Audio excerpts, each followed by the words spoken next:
जय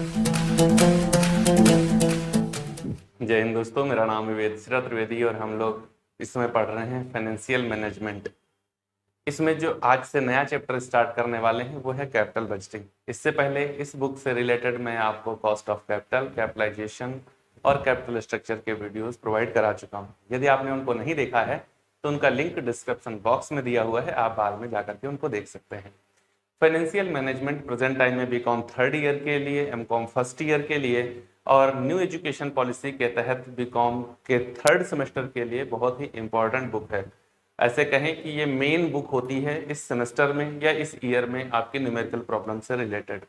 और financial decisions को समझने के लिए, कंपनी की रूलिंग्स को, कंपनी की ऑपरेटिंग एक्टिविटीज को, मैनेजर्स की डिसीजन मेकिंग की कैपेसिटी को सही तरीके से समझने के लिए इस किताब को सही तरीके से जानना, समझना और इसका मूल्यांकन करना बहुत ही आवश्यक है। नहीं तो ये चीजें आप कभी सही तरीके से समझ ही नहीं पाएंगे, सिर्फ ये जानेंगे कि ऐसे कुछ काम होते हैं। तो आज से अपने इस नए चैप्टर को हम लोग स्टार्ट करते हैं, जिसको हमें पढ़ना है आज, कैपिटल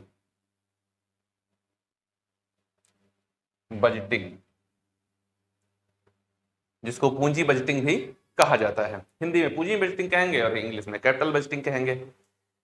क्या होती है कैपिटल बजटिंग, इसको जाने इससे पहले यदि आपने हमारा चैनल सब्सक्राइब नहीं किया हुआ है तो कर लीजिए और बेल आइकन को जरूर प्रेस कर लीजिए ताकि आने वाले वीडियोस का नोटिफिकेशन आपको आसानी के साथ में मिल सके। प्रेजेंट टाइम में हमारे चैनल पर BCom second semester, BCom second year और सिक्स्थ सेमेस्टर के लिए most important book income tax, 12th standard और एमकॉम के लिए most important book management accounting और बीकॉम फर्स्ट सेमेस्टर के लिए most important book financial accounting के वीडियोस प्रोवाइड किए जा रहे हैं। इन सभी का लिंक डिस्क्रिप्शन बॉक्स में दिया हुआ है। जिसकी जैसी आवश्यकता है उसके आधार पर वो वीडियोस को देख सकता है और अपनी तैयारी को और बेहतर तरीके से संचालित कर सकता है। यदि ये वीडियो आपको अच्छा लगे तो इसे लाइक करना ना भूलिएगा और अपने दोस्तों के साथ में साझा भी कीजिएगा। तो आज देखते हैं कि आखिर कैपिटल बजटिंग क्या होती है। देखो, जब बात व्यवसाय की करेंगे, ठीक है, तो व्यवसाय का मुख्य उद्देश्य क्या होता है?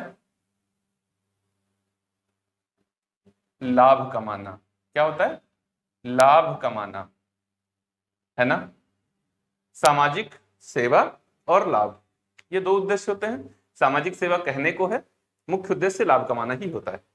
ठीक, तो लाभ कमाने के लिए, लाभ को कमाने के लिए व्यवसाय का संचालन आवश्यक है कि नहीं? अगर व्यवसाय का संचालन नहीं किया जाएगा तो क्या लाभ मिल जाएगा? नहीं मिलेगा। अच्छा, व्यवसाय का जो संचालन है, तो ये जो संचालन है, ऑपरेटिंग जो है व्यवसाय की, इसको करने के लिए खर्च होता है। क्या होता है? खर्च होता है। ये खर्च कितने तरीके का होता है? दो तरीके का खर्च होता है। कैसा कैसा? एक होता है आयगत और एक होता है पूंजीगत, जिसको कहते हैं रेवेन्यू एंड कैपिटल। क्या कहते हैं? इसको कहते हैं रेवेन्यू और कैपिटल एक्सपेंस। ओके, खासियत क्या होती है इनकी? ये वाला अगर खर्च किया जाता है तो व्यवसाय की लाभदायकता की जो स्थिति है वो बिल्कुल समान बनी रहती है। ये खर्च करने से लाभदायकता की स्थिति जो होती है वो ऊपर आ जाती है, बढ़ जाती है। इन खर्चों का जो नेचर होता है ये वर्ष में कई कई बार होते हैं, लगातार चलते रहते हैं, हर समय होते रहते हैं। ये वर्षों वर्ष में कभी एक आधे बार होते हैं, नहीं तो कई कई वर्ष नहीं होते। इनका जो वैल्यू है वो कम होता है और इनकी जो क्वांटिटी है, इनकी जो संख्या है वो बहुत होती है। लेकिन इसकी क्वांटिटी बहुत कम होती है और वैल्यू इनकी बहुत होती है, मतलब इस पर बहुत बड़ा खर्च करना होता है। तो देखिए, छोटा खर्च करने के लिए कुछ सोचना नहीं पड़ता है। आप घर से निकले तो चाय और समोसा खाने के लिए कभी आपको सोचना पड़ा? अमूमन वैसे सोचना पड़ सकता है, लेकिन मोस्टली आज के समाज को देखते हुए ऐसा नहीं लगता कि किसी को चाय और एक समोसा मतलब 10, 15, 20 रुपए खर्च करने के लिए उसको सोचना पड़ेगा कि 20 रुपए ज्यादा खर्च करें या ना करें। 20 रुपए बचाएं तो सब्जी लेकर आएंगे। खासतौर पर जो हमारा वीडियो देख रहे हैं, मतलब न्यू जनरेशन के बच्चे, इनके लिए तो कम से कम ये बात नहीं होती कि 20-50 रुपए खर्च करने के लिए इनको इतना ज्यादा सोचना पड़े। नहीं सोचना पड़ता है। लेकिन अब आपका मन करता है कि हम नई स्कूटी खरीद के लाएंगे क्योंकि हमारा दोस्त भी स्कूटी से आता है और मैं साइकिल से जाता हूं, तो नई स्कूटी चाहिए। अब नई स्कूटी खरीदना आपके बस की बात है? आप खरीद सकते हैं? नहीं। इसके लिए आपको अपने पेरेंट्स की हेल्प चाहिए ही चाहिए, वही आपको लेकर के देंगे तब मिल पाएगी। आप खुद से खरीद लेंगे ये कहना थोड़ा मुश्किल हो रहा है। खरीद सकते हैं लेकिन कहना थोड़ा मुश्किल हो रहा है कि आप ही खरीद पाएंगे। बिल्कुल यही बात व्यवसाय में होती है। ये जो आयगत व्यय हैं ये तो चलते रहता है क्योंकि इनकी क्वालिटी क्वांटिटी ज्यादा है, वैल्यू बहुत कम है। आखिर ऐसे कुछ भी व्यवसाय में नहीं चलता रहता। इसके लिए भी हम लोग पढ़ेंगे वर्किंग कैपिटल मैनेजमेंट, अलग से चैप्टर है हमारा वर्किंग कैपिटल मैनेजमेंट, ऐसे इसको भी नहीं छोड़ देंगे। लेकिन इसकी अपेक्षा ये खर्च बहुत बड़ी मात्रा में होता है। अब जब बड़ी मात्रा में खर्च करना होता है, लाखों रुपया खर्च करना हो किसी प्रोजेक्ट पर, तब सोचना पड़ता है खरीदा जाए, किराए पर ले लिया जाए, लीज पर ले लिया जाए, क्या किया जाए, ये सब सोचना पड़ता है। तो ये जो सोचने की एक प्रवृत्ति है, फिर उसके बाद डिस्कशन की एक प्रवृत्ति है, डिस्कशन के बाद में उसका रिजल्ट आने की एक प्रवृत्ति है। रिजल्ट भी आएगा, जब डिस्कशन होगा तो उस पर एक रिजल्ट निकल करके आएगा। उस रिजल्ट को अन्य लोगों को समझाने के लिए जब उसकी अकाउंटिंग की जाती है तो उसी अकाउंटिंग को क्या कहा जाता है? Capital budgeting. अर्थात पूंजीगत खर्चों को करने के लिए, पूंजीगत खर्चों को करने के लिए की गई अकाउंटिंग के आधार पर जो बजट तैयार किया जाता है, या ऐसे कहें जो अकाउंटिंग की जाती है उसी के आधार पर एक अनुमान, बजट कुछ और नहीं है, ये एक अनुमान होता है। तो किसी नई संपत्ति के प्रतिस्थापन, ये दो तरीके के होते हैं पूंजीगत खर्च, या तो आप प्रतिस्थापन कर रहे होंगे या नया खरीद रहे होंगे, या तो क्या होगा आपका भैया यहां पर रिप्लेसमेंट कर रहे होंगे,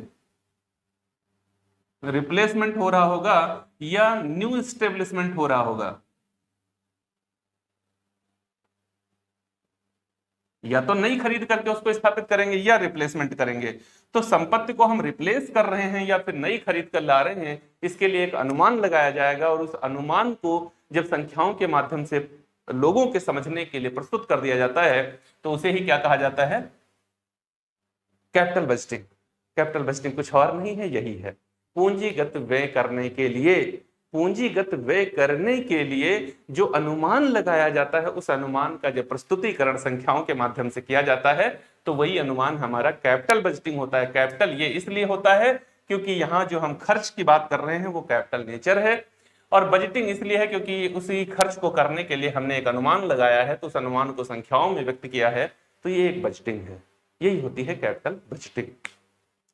इसके कई सारे फायदे होते हैं, हमने अभी बताया ना। जब किसी वस्तु को रिप्लेस करना है या नई वस्तु खरीदनी है तो इसके कई ऑप्शन हो सकते हैं। हम मार्केट से किराए पर ले सकते हैं, आजकल हर चीज किराए पर मिलती है।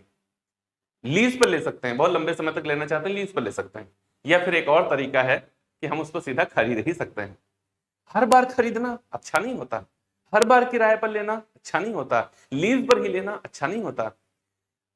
सर्कमस्टेंस अलग अलग होते हैं, अलग अलग परिस्थितियों में अलग अलग चीजें अच्छी हो सकती हैं और खराब। खर्चों का अनुमान लगाने के लिए बस इन चीजों का ध्यान रखना होता है कि हमें कितना खर्च करना चाहिए, खर्च करना चाहिए या फिर लीज पे लेना चाहिए, लीज पर भी लेना चाहिए तो कौन सी कंडीशंस होनी चाहिए। अब हम लोग चलते हैं और देखते हैं कि कैपिटल बजटिंग में कौन कौन से मेथड्स यूज करेंगे हम लोग ये अनुमान लगाने के लिए। तो देखते हैं methods of capital budgeting. Capital budgeting के कौन कौन से मेथड्स हैं? तो नंबर 1 पर देखेंगे अर्जेंसी मेथड।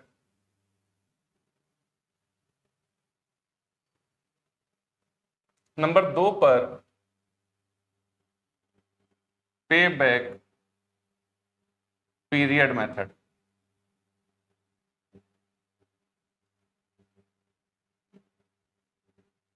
नंबर 3 पर देखेंगे हम लोग अनएडजस्टेड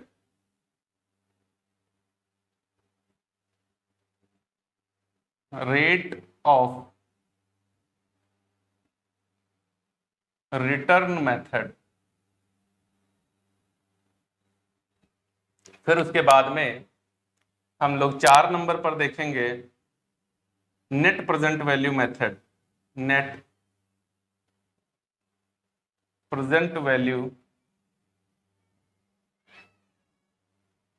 मेथड। नंबर 5 पर देखेंगे प्रेजेंट वैल्यू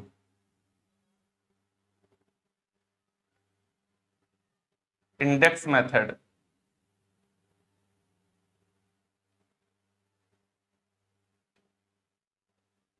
और 6 नंबर पर देखेंगे इंटरनल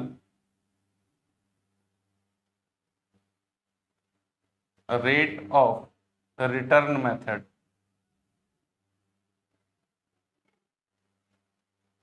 ये 6 मेथड हम लोग यहां पर स्टडी करेंगे।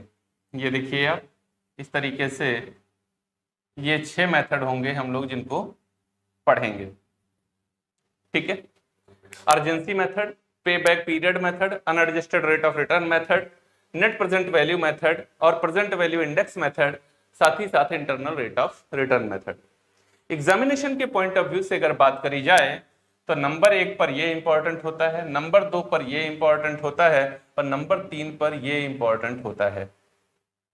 इसी क्रम में क्वेश्चन आता है। सबसे ज्यादा क्वेश्चन अगर पूछा जाता है तो पे बैक पीरियड मेथड से पूछा जाता है। ये कहने को केवल एक मेथड है, इसमें 4 मेथड और हैं इसके साथ। इसमें 2 मेथड पढ़ेंगे हम लोग, इसमें भी 2 मेथड, इसमें भी 2 मेथड और इसमें भी 2 मेथड अतिरिक्त हम लोग को पढ़ने होंगे। एग्जामिनेशन के पॉइंट ऑफ व्यू से ये 3 मेथड बहुत इंपॉर्टेंट है, ऐसा कतई नहीं है कि ये वाले इंपॉर्टेंट नहीं है। हाँ, अगर एक कोई नहीं इंपॉर्टेंट है तो ये इंपॉर्टेंट नहीं है। अर्जेंसी मेथड, अर्जेंसी ये जो है ये इमरजेंसी से लिया गया है। ठीक, जब कभी भी कोई ऐसी सिचुएशन आ जाए, खतरनाक स्थिति आ जाए, मान लो व्यवसाय के संचालन के मध्य में मशीन खराब हो जाए। अब मशीन के खराब होने के कारण आपका मटेरियल भी वेस्ट होने लगता है और उधर लेबर भी आइडियल होने लगता है, मतलब निष्क्रिय होने लगता है। तो श्रम और सामग्री दोनों खराब होने लगते हैं। अब दोनों को बचाने के लिए मशीन का तुरंत प्रबंध करना अनिवार्य हो जाता है। अगर नहीं करते हो तो फिर आपका श्रम और सामग्री दोनों खराब होंगे। ऐसी कंडीशन में कोई बजट नहीं बनाया जाता, सिर्फ एक अनुमान लगाया जाता है। लोग तुरंत का तुरंत एक मीटिंग करी जाएगी, डिस्कशन किया जाएगा, उस डिस्कशन में तुरंत एक डिसीजन ले लिया जाएगा कि हमको मशीन नई खरीद के लानी है या फिर उसको मार्केट से हायर कर लेनी है। जैसे इसमें इस कंडीशन में प्रॉफिट भी हो सकता है, लॉस भी हो सकता है। जो कुछ भी होगा उसको बेयर करेंगे, लेकिन तुरंत डिसीजन ले लेंगे, बिल्कुल भी उसमें लेट नहीं करेंगे। तो ये कोई मेथड नहीं हुआ। ये अगर सिचुएशन जनरेट हो गई किसी भी कंडीशन से तो तुरंत डिसीजन ले लेना है, उसमें कुछ नहीं सोचना है। तो ये कोई मेथड नहीं है। हम लोग अपने अगले वीडियो से जो स्टार्ट करेंगे वो पे बैक मेथड स्टार्ट करेंगे कि क्या होता है पे बैक पीरियड मेथड और कैसे कैसे इसके अंतर्गत क्वेश्चंस को सॉल्व किया जाता है, डिसीजन लिया जाता है। क्वेश्चन एक्चुअली कुछ होता नहीं है, मैं कई बार अपने वीडियोस में कह चुका हूं, क्वेश्चन कुछ होता ही नहीं है, डिसीजन मेकिंग होती है। तो निर्णय कैसे लिया जाता है, क्या आधार होता है उन निर्णय का, तो उस निर्णयों को लेने के लिए पे बैक मेथड किस तरीके से एक टेक्निक, एक टूल की तरीके से काम करता है, ये देखेंगे हम लोग अपने अगले वीडियो में। उम्मीद है आज इसका ओवरव्यू कैपिटल बजटिंग का आपको अच्छी तरीके से समझ में आ गया होगा। यदि ये वीडियो अच्छा लगा तो इसे लाइक करें, अपने दोस्तों के साथ में साझा करें। हमारा चैनल सब्सक्राइब नहीं किया है तो कर लें और बेल आइकन को जरूर प्रेस कर लें ताकि आने वाले वीडियोस के नोटिफिकेशन आपको आसानी के साथ में मिल जाए। हम लोग मिलेंगे अपने अगले वीडियो में और देखेंगे पे बैक पीरियड मेथड क्या होता है।